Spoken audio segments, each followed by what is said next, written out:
The Alchemist by Paulo Coelho, Part 2, Continuation. Then one day, the boy returned the books to the Englishman. "Did you learn anything?" the Englishman asked, eager to hear what it might be. He needed someone to talk to so as to avoid thinking about the possibility of war.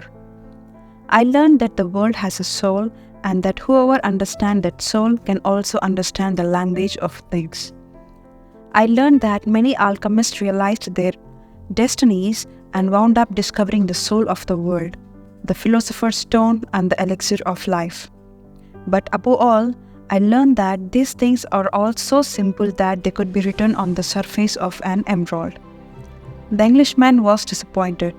The years of research, the magic symbols, the strange words, and the laboratory equipment, none of this had made an impression on the boy. His soul must be too primitive to understand those things, he thought. He took back his books and packed them away again in their bags. "Go back to watching the caravan," he said. "That doesn't teach me anything either." The boy went back to contemplating the silence of the desert and the sand raised by the animals. "Everyone has his or her own way of learning things," he said to himself. "His way isn't the same as mine nor mine as his, but we are both in search of our destinies and I respect him for that." The caravan began to travel day and night. The hooded Bedouins reappeared more and more frequently, and the camel driver, who had become a good friend of the boys, explained that the war between the tribes had already begun. The caravan would be very lucky to reach the oasis. The animals were exhausted and the man talked about themselves less and less. The silence was the worst aspect of the night, when the mere groan of a camel, which before had been nothing but the groan of a camel, now frightened everyone because it might signal a raid. The camel driver, though, seemed not to be very concerned with the threat of war. "I am alive," he said to the boy as they ate a bunch of dates one night with no fires and no moon. "When I am eating, that's all I think about. If I am on the march, I just concentrate on marching. If I have to fight, it will be just as good a day to die as any other. Because I didn't live in either my past or my future. I'm interested only in the present. If you can concentrate always on the present, you will be a happy man. You will see that there is life in the desert and there are stars in the heavens, and that tribesmen fight because they are part of the human race. Life will be a party for you, a grand festival, because life is the moment we are living right now." 2 nights later, as he was getting ready to bed down, the boy looked for the star they followed every night. He thought that the horizon was a bit lower than it had been, because he seemed to see stars on the desert itself. "It's the oasis," said the camel driver. "Well, why don't we go there right now?" the boy asked. "Because we have to sleep." The boy awoke as the sun rose. There in front of him, where the small stars had been the night before, was an endless row of date palms stretching across the entire desert. "We have done it," said the Englishman, who had also awakened early. But the boy was quiet. He was at home with the silence of the desert, and he was content just to look at the trees.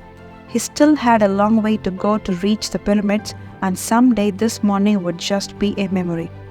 But this was the present moment, the party the camel driver had mentioned, and he wanted to live it as he did the lessons of his past and his dreams of the future.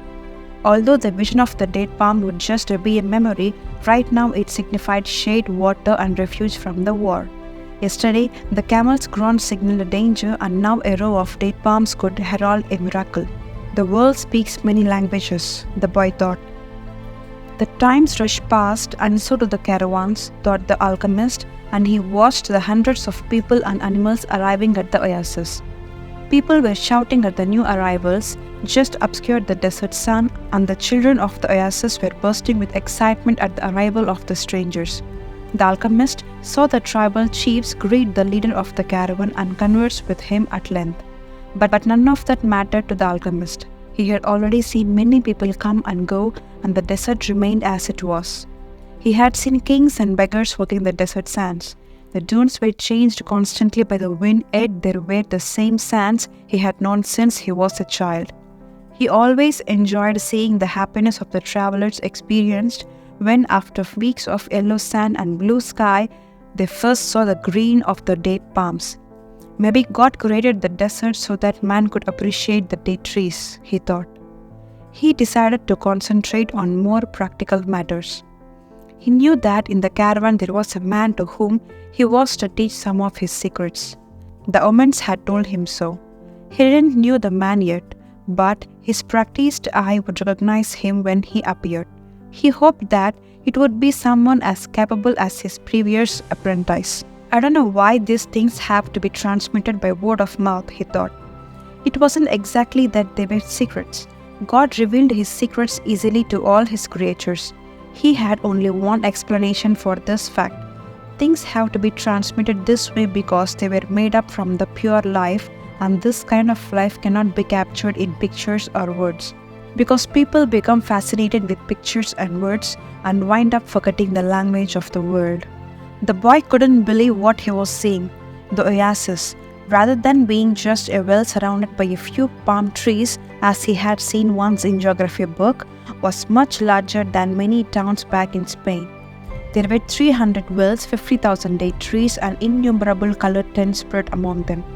It looks like 1,001 nights, said the Englishman, impatient to meet with the alchemist. They were surrounded by children, curious to look at the animals and people that were arriving.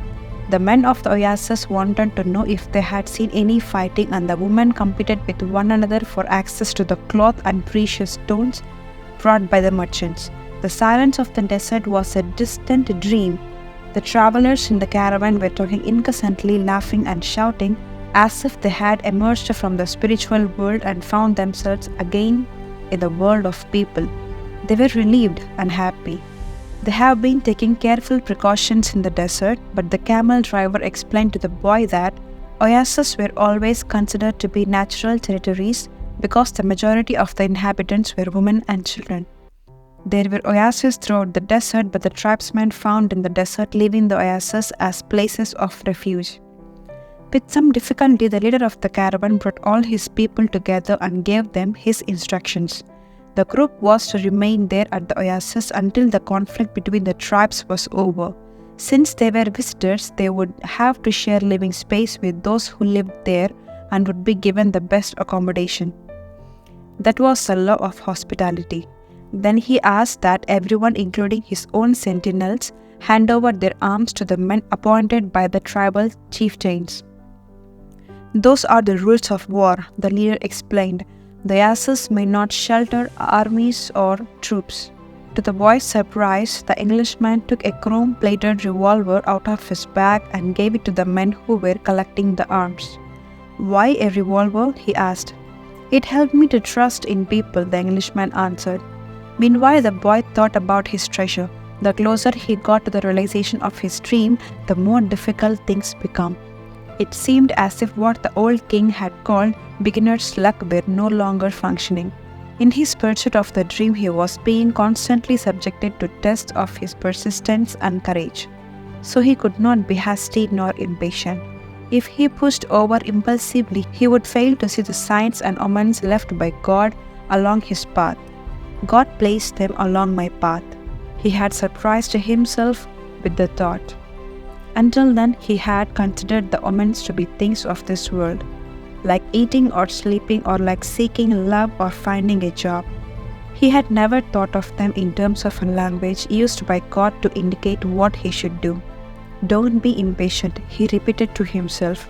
"It's like the camel driver said. Eat when it's time to eat and move along when it's time to move along." The first day, everyone slept from exhaustion, including the Englishman. The boy was assigned a place far from his friend in a tent with 5 other young men of his own age. They were people of the desert and clamored to hear his story about the great cities. The boy told them about his life as a shepherd and was about to tell them of his experience at the crystal shop when the Englishman came into the tent. "I have been looking for you all morning," he said, as he led the boy outside. "I need you to help me find out where the alchemist lives." First, they tried to find them on their own. An alchemist would probably live in a manner that was different from that of the rest of the people at the oasis, and it was likely that in his tent an oven was continuously burning. They searched everywhere and found that the oasis was much larger than they could have imagined. There were hundreds of tons. "We have wasted almost the entire day," said the Englishman, sitting down with the boy near one of the wells. "Maybe we would better ask someone," the boy suggested. The Englishman didn't want to tell others about his reason for being at the oasis and couldn't make up his mind. But finally he agreed that the boy, who spoke better Arabic than him, should do so. The boy approached a woman who had come to the well to fill a goatskin with water. "Good afternoon, ma'am. I'm trying to find out where the alchemist lives here at the oasis." The woman said he had never heard of such a person and hurried away. But before she fled, she advised the boy that he had better not try to converse with women who are dressed in black, because they were married women. He should respect tradition. The Englishman was disappointed. It seemed he had made the long journey for nothing. The boy was also saddened. His friend was in pursuit of his destiny, and when someone was in such pursuit, the entire universe made an effort to help him succeed. That's what the old king has said. He couldn't have been wrong. "I have never heard of alchemists before," the boy said. "Maybe no one here has either." The Englishman's eyes light up. "That's it. Maybe no one here knows what an alchemist is. Found out who it is who cures the people's illnesses." Several women dressed in black came to the well for water, but the boy would speak to none of them despite the Englishman's insistence. Then a man approached. "Do you know someone here who cures people's illnesses?" the boy asked. "Allah cures our illnesses," said the man, clearly frightened of the strangers. "You're looking for witch doctors." He spoke some verses from the Quran and moved on. Another man appeared. He was older and was carrying a small bucket. The boy repeated his question. "Why do you want to find that sort of person?" the Arab asked. "Because my friend here had traveled for many months in order to meet with him," the boy said. "If such a man is here at the oasis, he must be the very powerful one," said the old man after thinking for a few moments. "Not even the tribal chieftains are able to see him when they want to. Only when he consents. Wait for the end of the war, then leave with the caravan. Don't try to enter into the life of the oasis," he said and walked away. But the Englishman was exultant. They were on the right track. Finally, a young woman approached who was not dressed in black.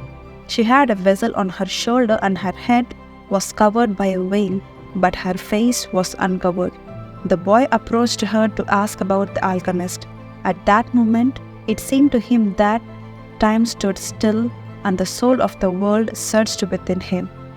When he looked into her dark eyes and saw that her lips were poised between a laugh and silence, he learned the most important part of the language that all the world speak, the language that everyone on earth was capable of understanding in their hearts.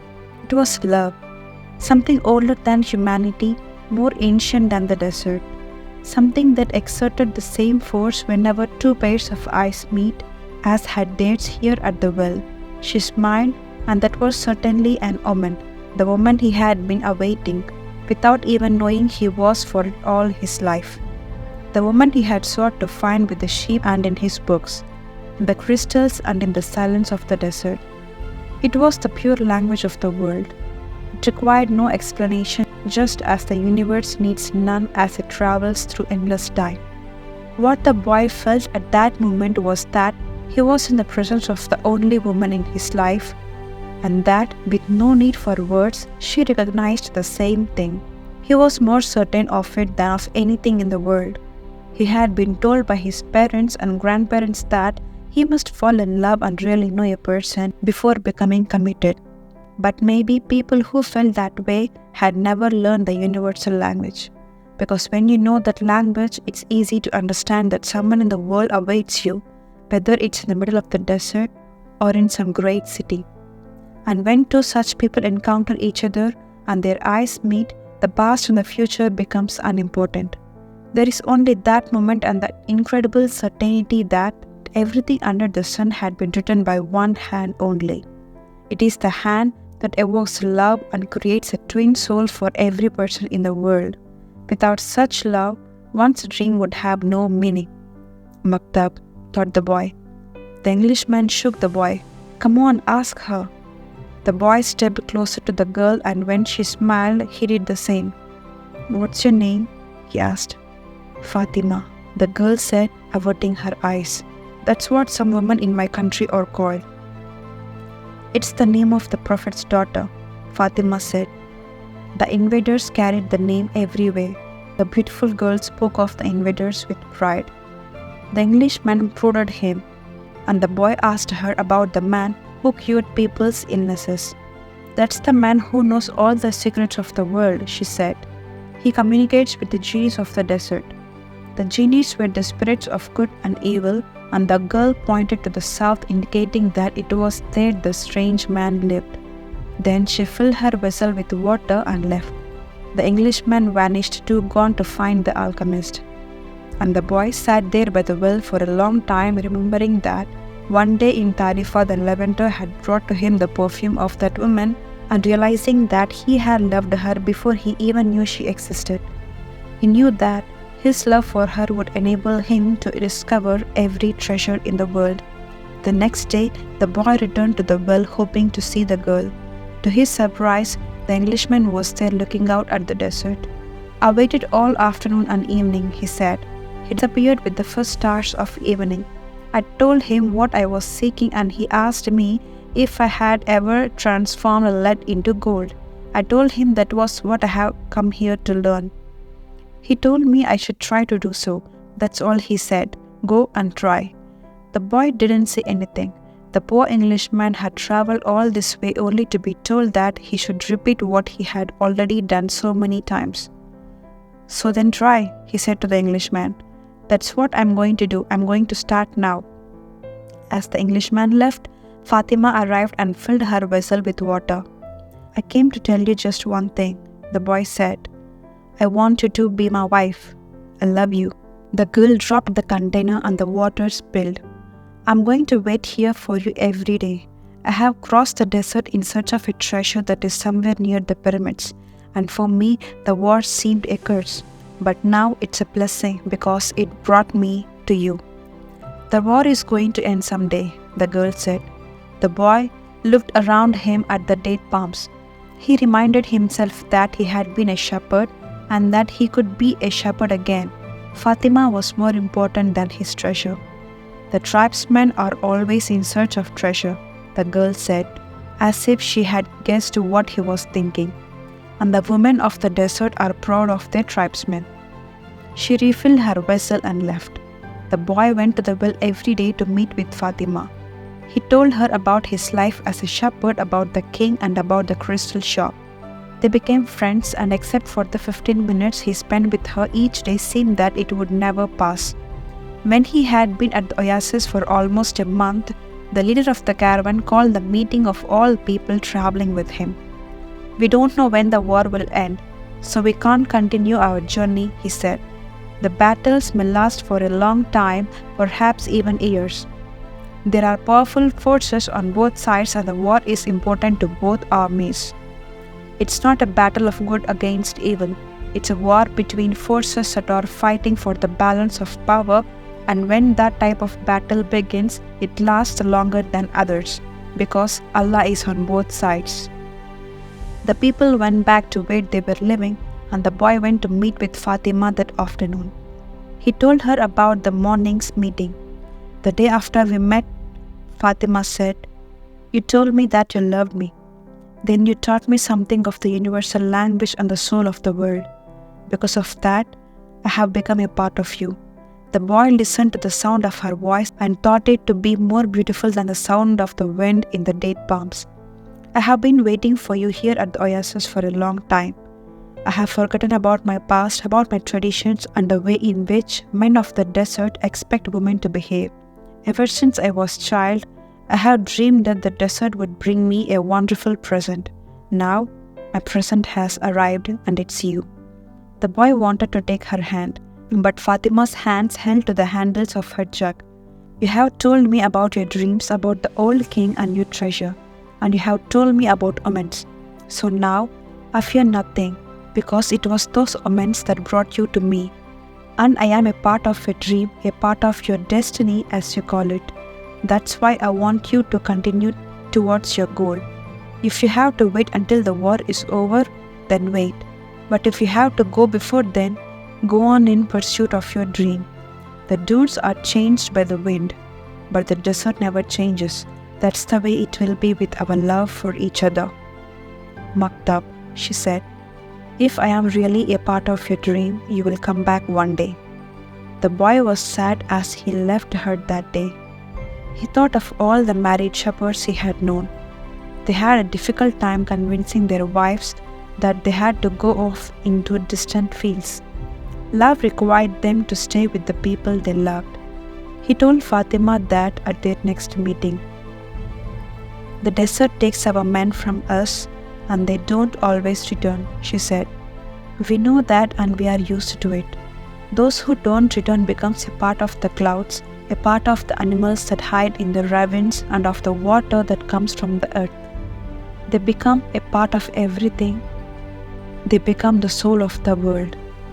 Some do come back, and then the other women are happy because they believe that their men may one day return as well.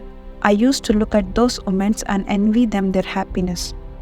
Now, I too will be one of the women who wait. I am a desert woman and I am proud of that. I want my husband to wander as free as the wind that shapes the dunes. And if I have to, I will accept the fact that he had become a part of the clouds and the animals and the water of the desert. The boy went to look for the Englishman. He wanted to tell him about Fatima. He was surprised when he saw that the Englishman has built himself a furnace outside his tent. It was a strange furnace, fueled by firewood with a transparent flask heating on top. As the Englishman stayed out at the desert, the eyes seemed brighter than they had when he was reading his books. I have to separate out the sulfur. To do that successfully, I must have no fear of failure. It was the fear of failure that first kept me from attempting the masterwork. Now, I am beginning what I could have started 10 years ago. But I'm happy at least that I didn't wait 20 years. He continued to feed the fire and the boy stayed on until the desert turned pink in the setting sun.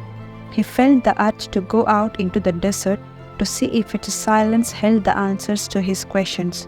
He wandered for a while, keeping the date palms of the oasis within sight. He listened to the wind and felt the stones beneath his feet. Here and there he found a shell and realized that the desert in remote times had been a sea. He sat on a stone and allowed himself to become hypnotized by the horizon. He tried to deal with the concept of love as distinct from possession and couldn't separate them. But Fatima was a woman of the desert, and if anything could help him to understand, it was the desert. As he sat there thinking, he sensed a movement above him. Looking up, he saw a pair of hawks flying high in the sky. He watched the hawks as they drifted on the wind.